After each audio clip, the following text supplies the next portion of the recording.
Hingað komin Jónína Benediktsdóttir, hún kannski lengur margur annað verið að vara við ýmsu sem að rætast hér núna.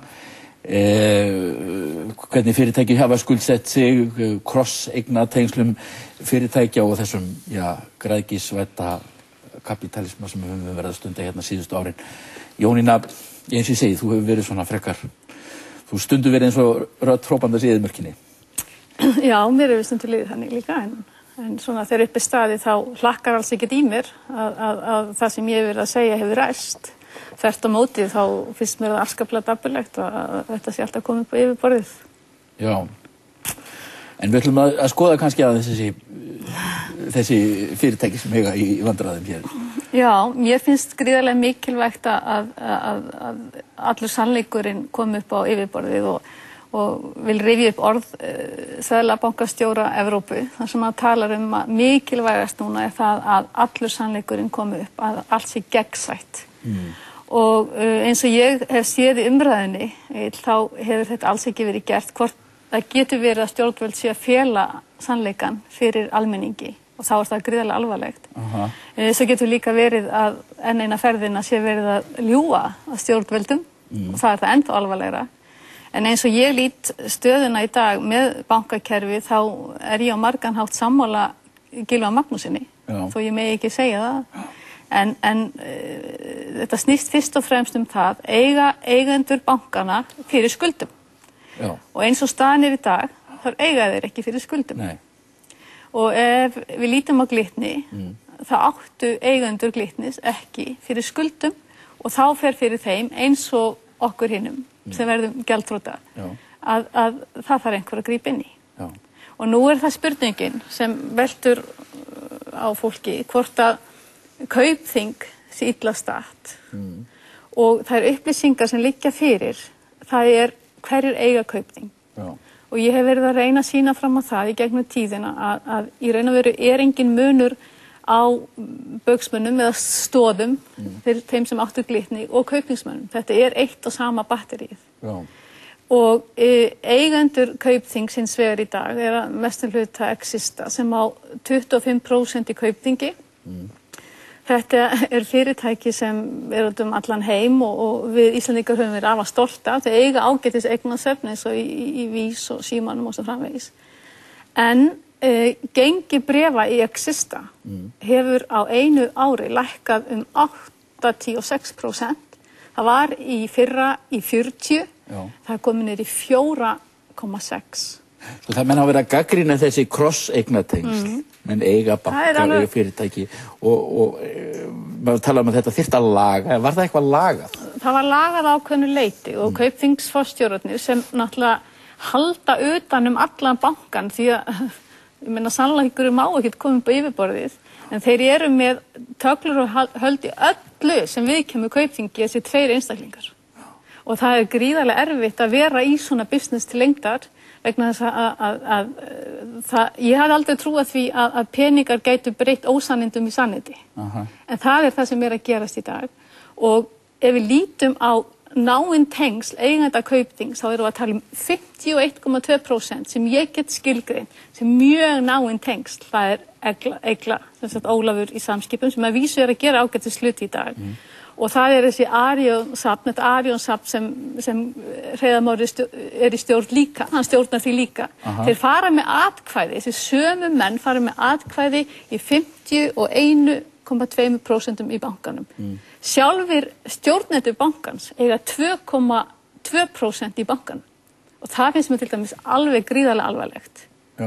Og fyrir aðra hluta í bankanum það að mínum mati bara glæpsamlegt.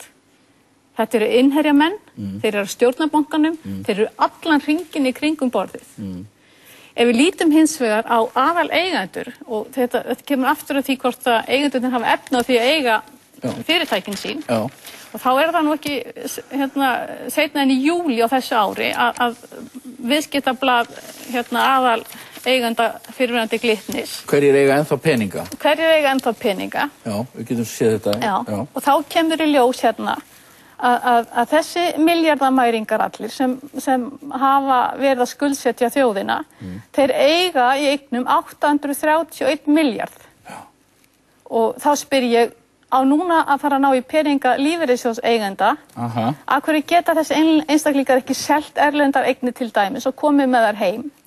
Við erum að tala um 277 milljónir á hvert mannsbarni á Íslandi, ef það væri rétt skipt. Og ég sem hægri krati, þá vil ég náttúrulega að það sé rétt skipt.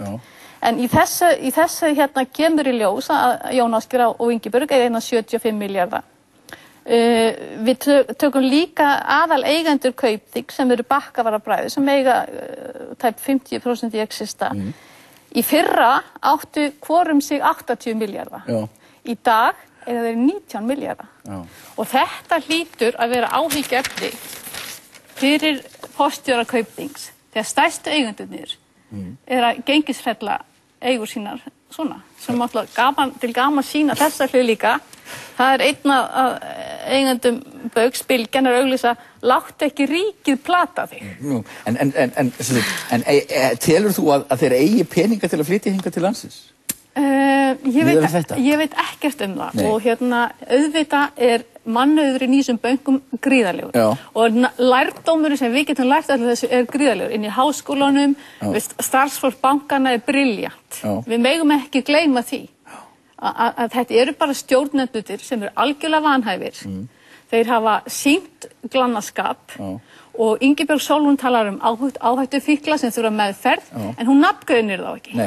Davíð Oddsson talar lýðskrummara, en hann nafngreinir þá ekki. Og svona allt Ísland búið að vera undanfarin ár. Það hefur verið talað og talað, en það má aldrei draga þessa drengi til ábyrgðar.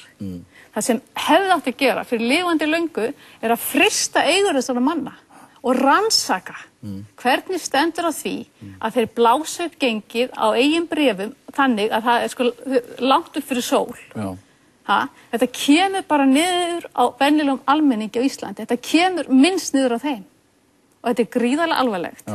Og fyrir utan það, eins og Þorvaldur Gylfason talaði áðan, að hann talaði að menn eru dregnir til ábyrgðar. En það til lög á Íslandi, viðskiptaglæpi, en það ekki til refsirammi. Nei. Og hver ætlar að blása í flautuna eins og Jón Gerald gerði? Það mun enginn gera það.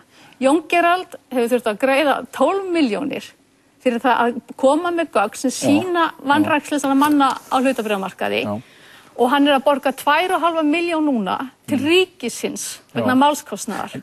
En var ekki bara algjör meðvirkni í gangi í samfélaginu og það ekki bara fólkið, fjölmiðlarnir, heldur líka til dæmis í stjórnum fyrirtækinu, var fólk í stjórnum þessara fyrirtækja? Það náttúrulega svo mikið í húfi fyrir svo marga, skilur, Hreinn Loftsson og allt sitt undir, ég meina Tryggvi Jónsson átti allt sitt undir, nú hann kominn í lögfræðideild Landsbanka Íslands til dæmis til starfa, maðurinn sem fekk 12 mánaða dóm fyrir flippað glæp, hann kominn til starfa í Landsbankanum. Þetta á Íslandi. Þetta myndi hvergi heim. Kona forsætisráðherra satt í stjórn FL Group og hún fór frá ásamt fleirum, fór úr þessari stjórn og síðan forstjórinn fer og enginn þeirra hefur sagt nokkuð tíma hvað var að gerast. Og ég ætla að segja þér það að þegar ég sé á Enginn sagði frá. Það þorir enginn að segja frá. Þannig var kerfið allt farið og stjórnmálamennir voru með líka. En sérðu hvað gerist til dæmis eini stjórnmálamaðurinn á þessum tíma þegar augljóst var að hverju stemdi, að þeir voru að ljúga sig inn í Kauphöllina, Kaupþing bakkaði upp allar innkomur Baugsmann inn í Kauphöllina, Mósaik fasin 365 teymi, allt inn og út. Og eins líka þegar Exista fór inn í Kauphöllina, þá kössuðu þeir út 40% bara með því að fara inn í Kauphöllina árið 2006 að þeir gengið hækkaði svo. Og það þetta sem það virðist enginn fylgjast með því sem að gerast á almennings hlutabréfamarkaði. Eini maðurinn sem hefur þorað að sporna við Davíð Oddsson. Og dag eftir dag, og ég ætla að segja alveg svo Davíð Oddsson á ekkert inni hjá mér. Hann móðgaði mér þvílíkt, hann endursendi mér bréfa sem ég var að reyna að lýsa fyrir honum hvernig kaupin ganga á Eyrinni. Og þar meðal kemur Guðbjörg Matthíasdóttir inn, þar sem Hreinn Loftsson ætlaði að reyna að plata bréfin úr Tryggingamiðstöðinni ákveðnum tíma. Ég var vitni af þessu. Og mér bara blöskraði þetta og það var siðferðilega rangt af mér að segja ekki neitt. Það er engin fullkomin. En þessi drengir það eitthvað mikið að. En hvað getum við lært af þessu? Hvert eigum við að fara hérna? Hvernig eigum við að taka af þessu? Ég meina, við getum til dæmis lært það að sem almenningur að standa við bakið á mönnum sem þora að sporna við eins og Davíð Oddsson, eins og Björn Bjarnason í stað þess að taka þessa menn af lífi dag eftir dag í umræðinni. Ég meina, auðvitað hefur Seðlabankinn gert margt rangt. Ríkisstjórnin hefur gert margt rangt. En eins og staðan í dag, það þarf að frysta eigur þessar manna núna. Þú segir það? Ég meina, það augljóst. Þeir eru að kaffæra okkur, þetta kafbóta viðskipta aðferðir. Það ekkert gegnsætt. Þeir setja allan hringinn í kringum borðið, þeir eru að lána hvor öðrum, þeir blása upp bréfin, þeir ljúga inn í kaupföll. Ég meina, þeir hafa meira náð Hæstarétti með sér, þeir hafa eignast fjölmiðlana með aðstoð forseta, þeir hafa haft Ingibjörgu, Sólrún og Össur þrátt fyrir það. Ég hafi persónulega sagt þeim aðferðafræðina.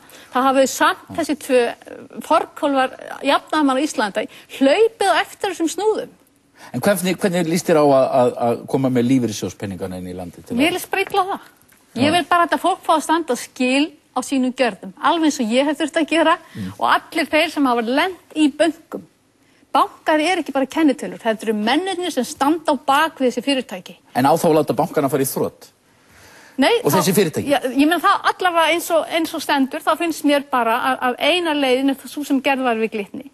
Og það þarf bara að gera rúbinst og það þarf að gera bara strax og síðan getum við byggt upp, við getum búið til almenningshlutafélög. Það voru gerð mistök við einkavæðinguna, ég alveg sammála því. Þetta átt að fara í dreifða eignarhald, alveg svo Eimskip á sínu tíma og alveg svo Þjóðverjar gerðu eftir stríð. Við þurfum að breyta taktík í stjórnmálum, við þurfum að draga stjórnmálin eins langt frá viðskiptalífinu og við mögulega getum. Það siðleysi í stjórnmálum á Íslandi. Hætta þessu, já. Hætta Þetta hefur verið svona. Já, hætta að gapa upp í þessa drengi. Þetta bara eins og að alveg óþæg börn. Þetta ekkert öðruvísi. Og Hreiðar Már og Sigurður Einarsson eru engin undantekning. Og það að halda því fram að ég sé með eitthvað áráði gegn Baugi, það er þvæla. Ég hef alltaf hætt Bónus hefur verið fyrirmynda fyrirtæki rekið af fólki sem vinnur frá morgni til kvölds. Það snýst ekkert Bónus. Það snýst ekkert mig og Jóhannes í Bónus. Og ég vona bara að fólk sjáu það í dag. En sko það ýmislegt sem bara núna í vikunni þá kom upp til dæmis mál með þessa sjóði inn í Glitni. Að það fólki, það verið hringt í fólk. Og ég veit til þess að það haft samband við fólk. Ég hef með 2 dæmi öryrkja sem voru bara með venjulegt sparifé og það var hringt í það og það var hvart til þess að leggja peningar inn í sjóðina í Glitni og það var sagt þetta er alveg 100% öruggt. Svo kemur ljós að stóðir eiga Svo kemur ljós að meðferð fjárins inn í sjóðunum er allt öðruvísi en lýsingin sagði til Það var sagt að þetta fjárfest í öruggum hlutum, ríkisskuldabréfum og svoleiðis, en þá að vera að fjárfesta í skuldabréfum, í stoðum og Baugi og fleiri. Ég meina, ég er bara að velta eftir mér, er þetta ekki saknæmt athæfi? Ég þekki ekki lögin, en ég veit allavega að ýmislegt sem hefur reynst saknæmt, þá hafa menn ekki fengið refsingu, af því það er ekki til refsirammi. Og pólitíkin nær allalega upp í Hæstarétt á Íslandi. Það er allt í pólitík. Það er Ingibjörg og Baugur, það er Davíð og Jón Steinar og sú klíka. Þetta er óþolandi fyrir allan almenning. Og mér væri alveg sama þá allt þetta fólk hyrfi á sjónarsviðinu. Það er engin skaðið skeður. Mín kynslóð og barnanna minna, við þurfum og við eigum skilið eitthvað allt annað. Ég hef unnið síðan ég var 7 ára gömul. Ég byggði upp mitt fyrirtæki.